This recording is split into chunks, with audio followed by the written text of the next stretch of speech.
मूल कॉन्सेप्ट की बात करने वाले बच्चों, अच्छे से समझना है। आज हम जो बात करने वाले हैं बच्चों, वो हम लोग किसकी बात करने वाले हैं, अच्छे से बताओ। Mole concept. मोल कॉन्सेप्ट की बात करने वाले हैं। चलो, उसमें कैसा रहता होगा, मोल कॉन्सेप्ट में कैसा रहता है एग्जैक्टली, वो मैं आपको बता दूं। तो अगर हमें कोई भी चीज मेजर करनी होती है, सपोज मैं सब्जी मार्केट में गया और मैं अगर चाहता हूँ कि मैं वहां से पोटैटो खरीदने की ट्राई करता हूँ, तो अगर वेट है तो हम लोग किसमें मेजर करते हैं, बताओ। वेट किसमें मेजर होता है? केजी। केजी में मेजर होता है। ओके, फिर अगर लेंथ है तो वो किसमें मेजर होती है? मीटर।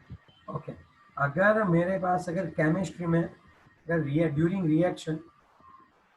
ड्यूरिंग केमिकल रिएक्शन अगर मुझे अमाउंट ऑफ सब्सटेंस को दिखाना है, अगर मुझे अमाउंट ऑफ सब्सटेंस को दिखाना है ना बच्चों, तो वो मोल में दिखाता हूँ। तो वो क्या होता है सर? 1 मोल। अब देखो, अगर मैं एक चीज आपको ये बताऊं, ये 1 केजी क्या होता है, तो हमें तो पता ही है कि पेरिस में उन लोगों ने क्या किया था।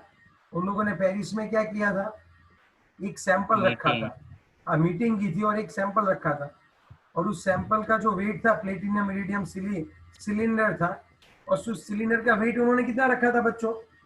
1 केजी। 1 केजी। यस और नो? अब थोड़ा सा यस। समझो, 1 मीटर यस कितना सर। था? 1 मीटर कितना था? उन्होंने पेरिस में एक क्या किया, मीटिंग की, और इतना एक लेंथ था, उसको उन्होंने बोला 1 मीटर। बात ये बनी कि हीट की वजह से इसमें लेंथ चेंज भी हो सकती है, तो उन्होंने ये ट्राई की, वह मीटर का जो हम डेफिनेशन है वो यहाँ से निकालते हैं। वेलोसिटी ऑफ क्या निकाले थे बताओ? लाइट। लाइट। वहां से उन्होंने बोला कि हम लोग, अब लाइट की वेलोसिटी तो कांस्टेंट है, वो तो कोई चेंज नहीं कर सकता। तो मीटर को डिफाइन करने के लिए उन्होंने ये बताया कि भाई c is equal to 3 into 10⁸ meter पर सेकेंड, ये वेलोसिटी है। तो सेकेंड क्या, अब मीटर किसको बोलते हैं? तो पर सेकेंड, ये सेकेंड मीटर किसको बोलते हैं? तो हम ये बोलेंगे कि सेकेंड के 1/3 इंटू 10⁸ पोर्शन में लाइट जितना डिस्टेंस ट्रैवल करती है, तो लाइट इतना ही डिस्टेंस ट्रैवल करती होगी, तो उसको उन्होंने 1 मीटर कर दिया। लेकिन यहाँ से कैसे, पर सेकेंड कितना मीटर वो ट्रैवल करती है? पर सेकेंड वो कितना मीटर ट्रैवल करती है? 3 इंटू 10⁸ मीटर। तो चलो, तो 3 इंटू 10⁸ मीटर अगर लाइट को ट्रैवल करना है तो 1 सेकेंड। तो 1 मीटर ट्रैवल करने के लिए, 1 मीटर लाइट को ट्रैवल करना है, तो उसके लिए कितना टाइम लगेगा? 1/3 इंटू 10⁸ सेकेंड। तो इतने टाइम में लाइट जितना डिस्टेंस कट करेगी वो क्या होगा? 1 मीटर। अगर ये नहीं समझ में आ रही है बात, तो हम तो यही याद रखेंगे, 1 मीटर मतलब पेरिस में जो मीटिंग हुई थी, वहां पे उन लोगों ने डिसाइड किया कि 1 मीटर का इतना जो लेंथ है प्लेटिनम इरिडियम का, याद है ना आपको? जैसे मैं अगर आपको बताऊं, तो मैं यहीं पे आपको बता देता हूँ, ठीक है? इस तरह से, तो अच्छे से सोचो कि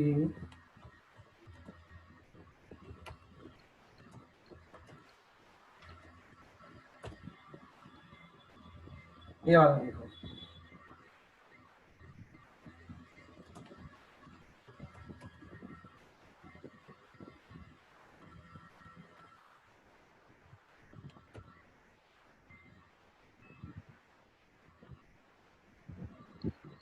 डिफाइन 1 मीटर। उसको प्रोटोटाइप बोलते हैं ना, प्रोटोटाइप बोलते हैं, प्रोटोटाइप। हाँ, यस, ये देखो आ गया प्रोटोटाइप। तो ये वाला देखो, ये वाला 1 केजी के लिए उन्होंने सैंपल रखा था लैब में, देख सकते हो आप? ये देख रहे हो आप? यस। और यस सर। आजकल, अब देखो आजकल उन्होंने क्या किया पता है? अब लास्ट ईयर ही उन्होंने यहाँ पे क्या किया पता है? लास्ट ईयर ही उन्होंने इसकी डेफिनेशन चेंज की। उन्होंने प्लैंक कांस्टेंट से इसकी डेफिनेशन निकाली, प्लैंक कांस्टेंट से। अब ये क्या है वो आपको नहीं पता होगा, तो अभी आप फिलहाल यही याद रखो 1 kg मतलब ये जो सैंपल है उसको उन्होंने क्या दे दिया था, 1 kg बोल दिया। समझ रहे हो मेरी बात की नहीं समझ रहे हो? हेलो भाई, समझ रहे हो बात? Yes sir. अब सुनो एक बात और, इन्होंने ऐसे ही कोई खुला नहीं रखा था, ग्लास के वैक्यूम करके इसको रखा प्लेटिनम और इरिडियम को। पता है क्यों? पता है क्यों? क्यों? नहीं। क्योंकि उसका कोरोजन ना हो और वो इनर्ट रहे। ये प्लेटिनम और इरिडियम का बनाया, ये सैंपल भी उन्होंने किसका बनाया? प्लेटिनम और इरिडियम प्लेटिनम का। वो भी, इरिडियम। हाँ वो भी इरेडियम। इसीलिए बनाया क्योंकि उसका कोरोजन नहीं हो सकता। समझे आप बात? Yes sir. Yes sir. अब उनको बात करनी थी 1 मोल के बारे में। अब उनको किसकी बात करनी थी? 1 मोल। तो ये क्या होता है 1 मोल? तो मीटिंग में वापस चर्चा शुरू हो गई कि भाई अमाउंट ऑफ मैटर कितने, अगर कोई सब्सटेंस है तो उसमें कितने मोलिक्यूल से वो गिनती कैसे कर सकेंगे हम लोग। तो क्या करना है हमें, मैटर जो है, मैटर अमाउंट ऑफ मैटर है, उसके लिए हमें मोल को डिफाइन करना है। अब सब पूछने लगे कि भाई तो ये क्या, 1 मोल माने क्या होता है, 1 मोल मतलब हम लोग कितना माने। तब उन्होंने क्या किया, वो लोग बोले, यहाँ पे टेबल पे चर्चा हो रही थी, उन्होंने बोला चलो एक काम करते हैं, पेरिस में मीटिंग चल रही है बच्चों अच्छे से, हाँ? अब उन्होंने बोला यार 1 मोल को डिफाइन करना है, क्या करें? बोले एक काम करो, कार्बन लेके आओ। बोले कार्बन तो 3 टाइप के, 12 13 14, C12 कार्बन लेके आओ। ओके, कितना लेके आओ? एक काम करो 12 ग्राम, उसके मोलर मास जितना, मीन्स अभी तो नहीं पता, आप लोग 12 ग्राम लेके आओ। 12 AMU था ना, कार्बन एक एटम का वेट तो पता है ना आपको कितना है?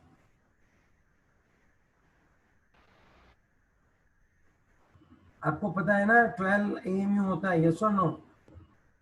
Yes carbon yes sir. 12 का एटम है, उसका एटॉमिक वेट, एटॉमिक वेट मतलब एक एटम का वेट कितना होता है? 12 AMU होता है। अब देखना वीडियो अच्छे से, आपको पता चल जाएगा। अब मैं क्या कर रहा हूँ यहाँ पे, 12 ग्राम कार्बन ले लिया मैंने, फिर सोचा कि चलो भाई इसके अंदर कितने कार्बन 12 के एटम है। सो नंबर ऑफ कार्बन 12 एटम जो है वो यहाँ पे निकले 6.022 इंटू 10⁻23। तो उन्होंने बोला इसी नंबर को हम लोग बोल देते हैं, इसी नंबर को बोलते हैं एवोग्रेडो नंबर। एवोग्रेडो नाम के साइंटिस्ट ने किया था, और इसी को बोलते हैं हम लोग 1 मोल। तो 1 मोल यानी ये नंबर फिक्स किया हम लोगों ने, 6.022 इंटू 10⁻23। कैसे नंबर फिक्स किया था? तो उन्होंने C12 मंगवाए। कितने ग्राम C12 मंगवाए बच्चों बताओ, कितने ग्राम C12 12 ग्राम। मंगवाए? 12 ग्राम। और 12 उसमें ग्राम। नंबर ऑफ एटम्स कितने हुआ करते थे वो बताओ। चलो उसमें नंबर ऑफ एटम्स कितने हुआ करते थे वो बताओ। उसमें नंबर ऑफ एटम्स कितने हुआ करते थे? 6.022 मल्टीप्लाई बाय 10 यस, तो उसको उन्होंने क्या बोल दिया? मोल। अब सर यहाँ पे हम गिनने बैठेंगे क्या? सर हम यहाँ पे गिनने बैठेंगे क्या? नहीं रे, गिनने थोड़ी बैठेंगे, पूरे हमारी पेढ़िया की पेढ़ी चली जाएंगी इससे गिनने में। समझ रहे हो आप? वीडियो अच्छे से देखो तो आपको पता चलेगा। तो ये कैसे आया? अब यस। मुझे तो पता है, अब मुझे तो पता है, अच्छे से समझना, अच्छे से बात।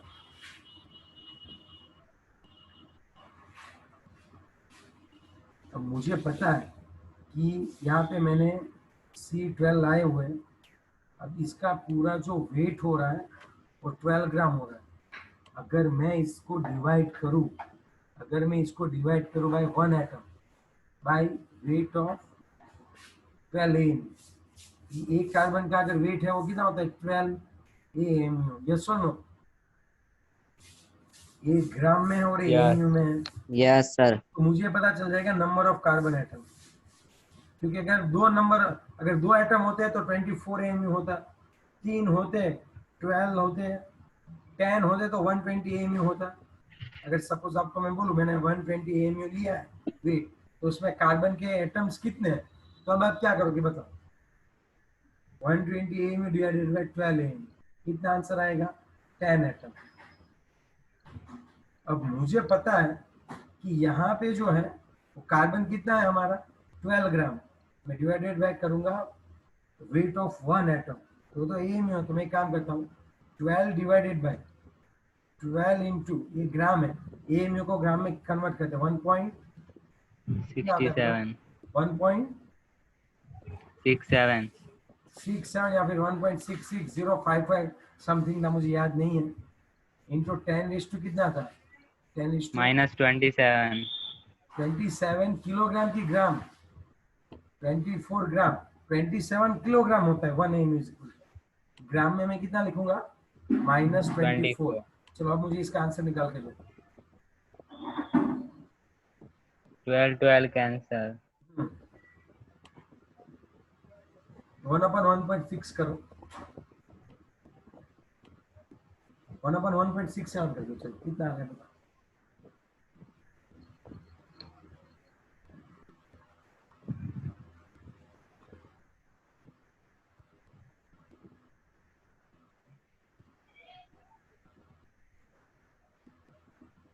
आंसर चाहिए बच्चों, यही तो टाइम है आंसर देने का अभी। 0.625 0.625 पक्का? Yes sir. तो हमने यहाँ पे गलती की है। आप मुझे बताओ 1 एम कितना होता है, 1 M is equal to how many gram, 1, या फिर आप गलती कर रहे हो, 1 एम, देखो ये रहा है 1.66053, सही तो है ये, 1.1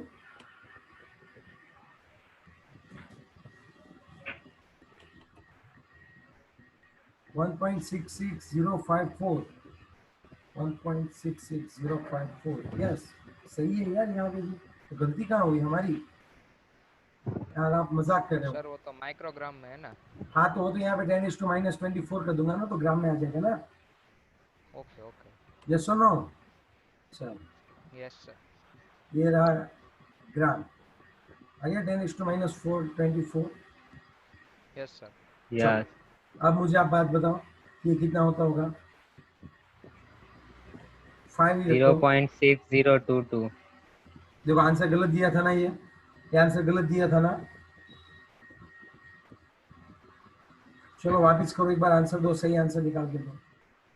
0.6022 यस वेरी गुड, गलत आंसर मत दो यार, मैं सच में यार, देखो 0.6022 इंटू 10⁻24 नंबर ऑफ कार्बन हो गए, 6.022 इंटू 10⁻23 कार्बन एटम। अब आप समझो उन्होंने कैसे निकाला ये, और ये 12 AMU कैसे पता चलता है एक कार्बन का, मास स्पेक्ट्रोमीटर से। किससे पता चलता है? मास स्पेक्ट्रोमीटर। उससे ये पता चल गया एक कार्बन का जो वेट है वो 12 AMU है, मीन्स इतना ग्राम है वो। तो इतने अगर हम 12 ग्राम ले रहे हैं तो 12 ग्राम में इसका कितना नंबर होगा, 6.022 इंटू 10⁻23। समझ रहे हो बात? तो मोल का मतलब अब यस कितना आया, मोल का मतलब क्या होता है, 6.022 इंटू 10⁻23। अगर मैं सब्जी मार्केट में जाके बोलूं I just want 1 mole of Apple, I just want 1 mole of बनाना, तो कितना देंगे वो लोग बनाना, बताओ? 6.022 इंटू 10⁻23 दैट्स बनाना। व्हाट। अगर मैं, अब बहुत ही अच्छे से बात समझो, अगर मैं ऐसा बोलूं कि मेरे पास जो है वो 1 मोल H2O है, 1 मोल H2O है, तो मतलब मैं यहाँ पे पानी की बोतल भरूंगा और यहाँ पे मैं पानी भरूंगा। चलो आपको गिन गिन के इसमें 1 मोल डालने हैं, तो 1 मोल H2O मतलब कितना होता होगा, 6.022 इंटू 10⁻23 H2O मोलिक्यूल। यस और नो? 18 ग्राम। ये कितना ग्राम होता होगा, 18 18 ग्राम। तो इसको बोलते हैं 18 ग्राम पर मोल। अगर आप 1 मोल H2O लेते हो हर बार, 1 मोल H2O, तो उसका वेट कितना होगा, 18 ग्राम। 18 ग्राम। और उसी को हम लोग उसका मोलर मास बोलते हैं बच्चों, उसी को हम लोग उसका क्या बोलते हैं बच्चों, मोलर मास बोलते हैं। Molar mass. तो अब बेसिक डिफरेंस क्या है वो मैं आपको बता दूं। अगर मैं 1 H2O मॉलिक्यूल ले रहा हूं तो उसका जो वेट है वो होगा 18 AMU, लेकिन अगर मैं 1 मोल H2O ले रहा हूं मोलिक्यूल, तो उसका होगा 18 ग्राम पर मोल। तो इसको बोलते हैं हम लोग एटॉमिक मास और molecular mass. Molecular mass, 1 molecule का मास है 18, और इसको हम लोग बोलते हैं molar mass. Now what do you mean by molar mass? Mass of 1 mole substance is known as mass of 1 mole substance is known as a molar mass. अब ये बात आपको समझ में आई कि नहीं आई वो बताओ। Yes sir. तो अब हमारे पास एक Yes, sir. ट्रायंगल बना, अच्छे से देखो। अब हमारे पास बहुत ही बढ़िया सा ट्रायंगल बना है।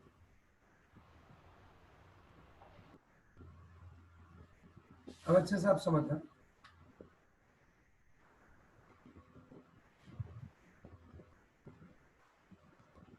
अगर मैं किसी भी चीज का 1 मोल बोलूं, तब आपको समझ जाना है कि उसके, मैं यहाँ पे पार्टिकल्स बोलता हूँ। It can be molecule, it can be atom और आयंस। ये पार्टिकल्स है, समझ रहे हो आप बात? पार्टिकल्स, इतने पार्टिकल्स, और इसका जो वेट है उसको हम लोग क्या बोलेंगे? Molar mass. Molar mass. और इसका यूनिट आएगा ग्राम पर मोल। ग्राम। तो ये तीनों तीन एक दूसरे के साथ बहुत ही अच्छे से क्या होते हैं? कंबाइन होते हैं। ओके, और ये हम लोग ट्राईसाइकिल बनाते हैं। अब देखो, अब मैं एक और बात बताता हूँ। सपोज मेरे पास 1 मोल CO2 है। चलो, उसमें CO2 के मोलिक्यूल कितने होते होंगे? 6.022 into 10 raised to 23. हो गया ये? और इसका वेट कितना होता होगा? आप थोड़ा सा सोचना। देखो, ये मोलर मास कैसे निकालते हैं वो सोचना। CO2 मतलब 44 होता है ग्राम। 44। तो यहाँ पे हम लोग क्या लिखने वाले हैं? 44 ग्राम। ग्राम पर मोल। अब सर ये कैसे ढूंढ लेते हो आप?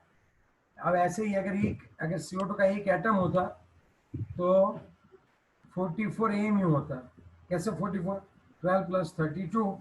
अगर एक मोलिक्यूल है तो 44 AMU, अगर 1 मोल है तो 44 ग्राम पर मोल। ऐसा मोल। होता होगा। समझ में आ रही है ये बात? यस और नो? यस। Yes. Sir. चलो और आगे बताओ क्या कर सकते हैं हम लोग।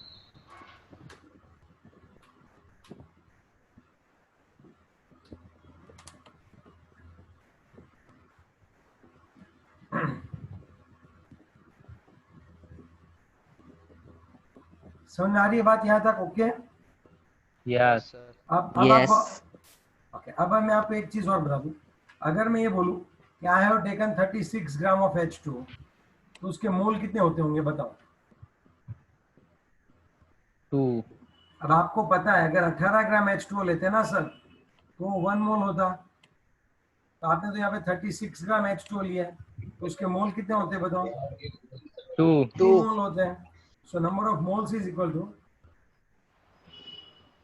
Wait of substance divided by क्या आएगा बताओ? Molar mass. Molar molar mass. Mass. अब क्या होगा बताओ? बताओ वेट ऑफ सब्सटेंस क्या होता है बताओ? मास क्या? 36 ग्राम। 36 डिवाइडेड बाय 18 आ गया 2 मोल आंसर। तो यस। मतलब इजी है, सिर्फ कहने के लिए फॉर्मूला बना दिया कि नंबर ऑफ मोल्स अगर आपको ढूंढने हैं और उन्होंने अगर वेट दिया हुआ है तो आप वेट ऑफ सब्सटेंस लिखो और डिवाइडेड बाय आप क्या कर दो बच्चों? मोलर मास कर दो।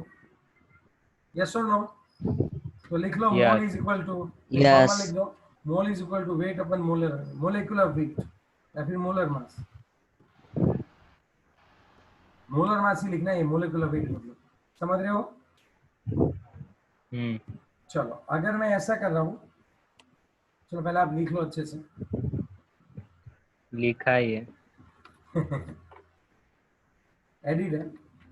सुनो, अगर मेरे पास 88 ग्राम 8.8 ग्राम CO2 है, तो उसके मोलिक्यूल्स कितने होते हैं? कितने मोल्स है ये बताओ? Moles of CO2 is equal to,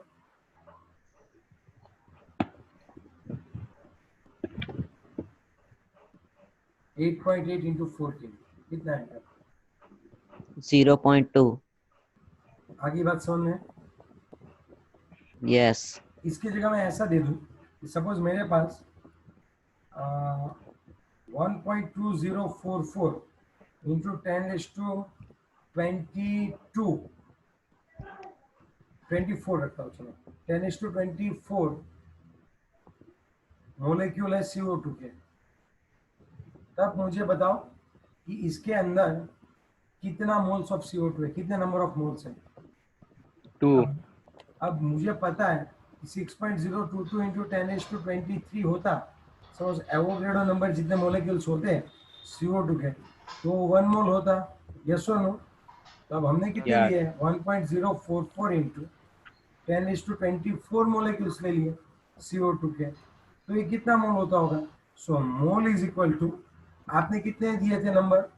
1.2044 into 12.04. 10⁻24 divided by 6.022 into 6.0. 10⁻23, तो ये 23 है, 0.2 24 है। 0.2 इंटू 10 आएगा क्योंकि ये 10⁻24 है और 10⁻23 है। 0.2 इंटू कितना लिखो? 0.2 इंटू 10, तो ये 2 मोल आ गया। तो इससे हम एक और भी फॉर्मूला बना सकते हैं मोल का, जैसे number of moles is equal to, Particles upon Avogadro number. यस, number of particle Particle. Divided by N. लिख सकता हूँ कि नहीं लिख सकता मैं? yes sir तो ये तो दो फॉर्मूला हमने देखे। अगर वेट दिया है तो मोल कैसे निकलता है, और नंबर ऑफ मोलिक्यूल्स दिया है तो वेट कैसे निकलता है। ओके, दूसरा इससे डायरेक्ट भी कर सकते हैं, वेट भी निकल जाएगा। जैसे मैं एक चीज बताऊं, चलो अगर मैं ऐसे बता दूं, अच्छे से क्वेश्चन समझना कि 1.2044 इंटू 10⁻22 मोलिक्यूल ऑफ CO2 है, उसका वेट कितना होता होगा? इसका वेट कितना होता है बताओ? तब आपको पता होना चाहिए 1 मोल CO2 है, 1 मोल CO2 का वेट कितना होता है? 44 ग्राम। 44 gram. 6.022 इंटू 10⁻23 है CO2 मोलिक्यूल्स, उसका वेट होता है 44 ग्राम। सो हमने कितने लिए हुए? 1.2044 इंटू, अगर 10⁻22 CO2 के मोलिक्यूल्स है तो वेट कितना होता होगा? देख के बताना है शांति से, जल्दबाजी मत करना।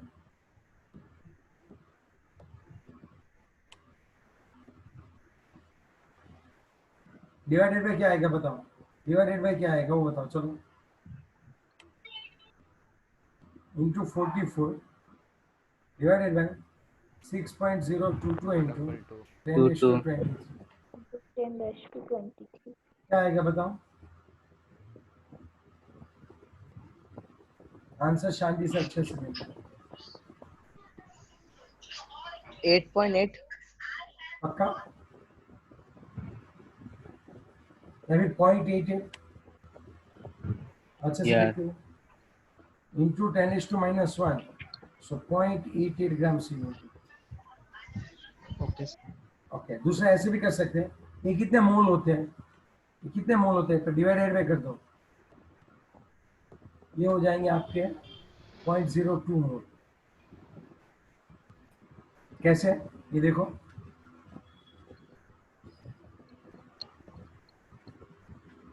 एक मोल का Yeah. वेट कितना होता है? एक मोल का वेट कितना होता है? 44. तो यहाँ पे हमारे कितने मोल हो रहे हैं? 0.02. कितना आंसर आएगा? 0.88. तो ये दोनों सेम ही है। अब यार ये तो बहुत कॉमन चीज होगी, इसीलिए तो मैंने आपको ये वाली चीज बताई ना कि अगर ट्रायंगल है तो उसको हम सॉल्व कैसे कर सकते हैं। यस और नो? अब क्या होता है देखो, यहाँ पे 44 ग्राम CO2 है, या 1 मोल है, या फिर यहाँ पे हम लोग बोल सकते हैं CO2। अब वो हम इनमें से कहीं से भी कहीं पे भी जा सकते हैं बच्चों। अगर आपको नंबर ऑफ मॉलिक्यूल्स दिया है तो हम उसके मोल्स भी ढूंढ सकते हैं और वेट्स भी ढूंढ सकते हैं। और अगर आपको वेट दिया है तो उसके मोल भी ढूंढ सकते हैं और उसमें कितने नंबर ऑफ मॉलिक्यूल है वो भी ढूंढ सकते हैं। और अगर आपको मोल दे दे तो उसमें से हम लोग वेट भी ढूंढ सकते हैं और नंबर ऑफ मॉलिक्यूल्स भी ढूंढ सकते हैं। तीनों एक दूसरे को ऐसे कोरिलेट करते हैं। अब आप समझे बात? Yes sir. चलो यस भाविन, सर। भाविन समझ में आ रही है बात? यस। हाँ अब एक चीज सुनना तू बहुत अच्छे से। सपोज हाँ मेरे पास दो एप्पल हाँ है। सपोज मेरे पास दो एप्पल है। सपोज एप्पल ही है, उसमें दो सीड्स रहते हैं। सीड्स। हेलो हाँ बोलो। सर। हाँ बोलो। हाँ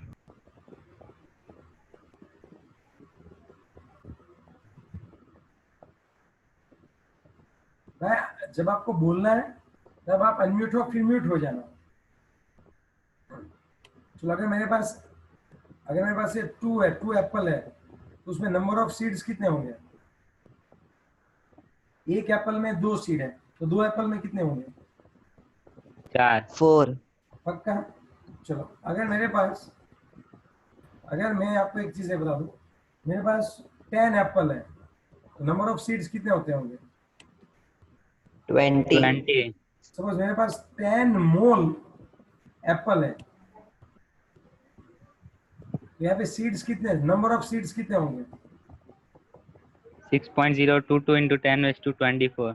मोल में ही आंसर दो ना, कोई दिक्कत नहीं है। मतलब ओके, 10 मोल एप्पल है तो कितने मोल सीड्स होंगे? एक एप्पल है तो सीड्स कितने हैं? 2। दो एप्पल है तो सीड कितने हैं? 4। 10 एप्पल है तो सीड कितने हैं? 20। तो जब मैं मोल बीच में डालता हूं तो टेंशन क्यों ले रहे हो? अगर 10 एप्पल है तो 20। 20 है, तो 10 मोल एप्पल है तो 20 मोल सीड हो जाएंगे। समझे बात? Yes sir. यस। अरे यार आप तो बहुत मतलब, मोल लिखा तब तो आपको डायरिया होने लगता है यार। चलो आप ही सिखाता हूँ। मेरे पास H2O है। अगर मेरे पास ये 1 मॉलिक्यूल है, एक H2O का मॉलिक्यूल है, तो हाइड्रोजन के एटम कितने होंगे? चलो नंबर ऑफ हाइड्रोजन एटम कितने होंगे? एक मॉलिक्यूल H2O है तो उसमें नंबर ऑफ हाइड्रोजन एटम कितने होंगे बताओ? 2। 2। यार अब 2। मैं 8वीं 9वीं स्टैंडर्ड में पढ़ाता हूँ। चलो पानी के मॉलिक्यूल में बच्चों एक ऑक्सीजन होता है और उसके साथ दो हाइड्रोजन एटम जुड़ते हैं। तो अगर आप एक मॉलिक्यूल पानी का ले रहे हो तो उसमें 2 एटम्स रहते हैं हाइड्रोजन के। समझे बात? चलो यस। अगर एक की जगह में 1 मोल H2O मॉलिक्यूल ले लूं तब आप दिक्कत क्यों कर रहे हो भाई? अगर आपने 1 मोल लिया है तो यहाँ पे 2 मोल H2O के H के एटम हो जाएंगे ना। यस। Yes sir. अगर यहाँ पे मैं 10 मोल H2O ले रहा हूं तो हाइड्रोजन एटम कितने हो जाएंगे? 20 मोल। 20 मोल। अब आप थोड़ा सा ये समझो। अब मैं अगर हाइड्रोजन की जगह ऑक्सीजन पूछ लूं ना तो डायरिया नहीं होना चाहिए, दिख रहा है डायरिया यस नहीं सर। होना चाहिए अगर मैं हाइड्रोजन की जगह ऑक्सीजन पूछूं। चलो 1 मोल H2 है तो ऑक्सीजन के एटम कितने होते होंगे? 1 मोल। 1 मोल। हाँ, जितने H2O के मॉलिक्यूल होंगे उतने ही एटम होंगे। चलो 10 मोल H2 है तो उसमें ऑक्सीजन एटम कितने होते होंगे? 10 मोल। अब टोटल नंबर ऑफ एटम्स ढूंढने हैं, टोटल नंबर ऑफ एटम। चलो 1 मोल H2 है तो टोटल नंबर ऑफ एटम्स कितने हैं? 3। 3 एटम्स है ना। एक मॉलिक्यूल में 3 एटम, तो 1 मोल H2O में 3 moles of atom. Yes sir. चलो बात समझाता हूँ और भी अच्छी तरीके से। अगर मेरे पास, अब आपको ये फाइंड आउट करना है कि find out number of hydrogen atom and oxygen atom in 36 gram of H2. The number of H2O mole is equal to कितने होते हैं बताओ? Weight अपन 18, 36 by 80 कितने मोल हुए बताओ? 2 2 मोल H2O मोल. 2 चलो अब देखो नंबर ऑफ H2O मोलिक्यूल. तो 2 मोल की जगह मैं क्या लिखूंगा अभी? N है ना? अभी मुझे यहाँ पे नंबर ऑफ मोल्स नहीं चाहिए, टोटल नंबर ही चाहिए कितने मोलिक्यूल्स हैं. तो 2 into N मोलिक्यूल्स हो जाएंगे ना. कैसे बताओ? Number of particles is equal to mole into N. 6 ये लिखना है तो लिख लो. चलो वापस रिज्वाइन करनी है मीटिंग. चलो सब वापस रिज्वाइन करो मीटिंग.